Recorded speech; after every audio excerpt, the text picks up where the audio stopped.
Hi guys, this is Jordan of Suzuki. So next na review natin yung ating bagong Alto Standard na kulay gray.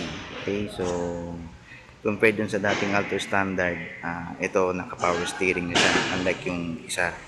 Okay, so ang maganda dito sa kulay gray na kulay, so mapapansin mo yung bumper niya, itim eh. Itim yan na plastic. So maski hindi siya body color, pag malayo siya, hindi na siya halata. Okay, so para na siyang Alto Deluxe. Okay, so yan, ikutan natin siya. Mas makita natin ng gusto. Yan. Saka compared din sa Alto Deluxe, hindi siya naka-half cap.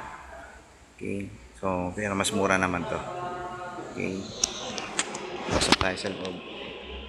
Yan. Ito natin yung luwag. Okay, so yan.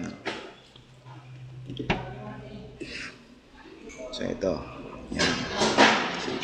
Okay, mga pang service. Sir, pasok lang tayo. Yan sir, manual po ito. Okay, yun lang pinagkaiba niya sa standard, sa deluxe. Okay, so pasok tayo. Yan, para makita natin. So manibela, same pa rin. Okay. Ito, yung aircon controls. Yan, cup holder, head unit, anti-head unit. Yan, kita natin. Okay, from here kita mo meron pa rin, mayroong speaker siya, dalawa, magkabila yan, isa sa drivers, isa sa passenger. Okay, tingnan natin yung likod. So ito yung likod niya. Yan, yung likod niya. So, compared dun sa dating Alto 800, eto maganda, meron siyang hati na, hindi siya isang buong, pag yung napi-flip kasi to eh, napo-fold kasi siya. So dito, dati sa Alto, isang buo yan, walang divider, unlike ito may divider eh. So, pwede pa siyang maupuan, kunyari malaking baggage na kasya naman sa kalahati,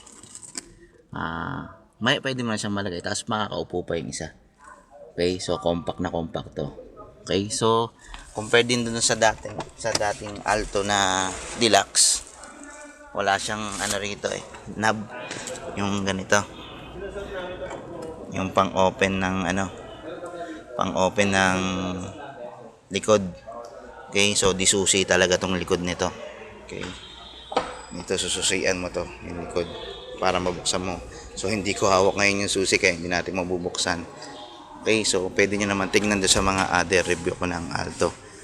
Okay, so sa mga interesado na bumili or mag-inquire sa unit ng Alto Standard, okay, pakitext lang po ako doon sa number na nasa screen nyo. Please like us on Facebook, Suzuki Automobile Philippines. Thank you.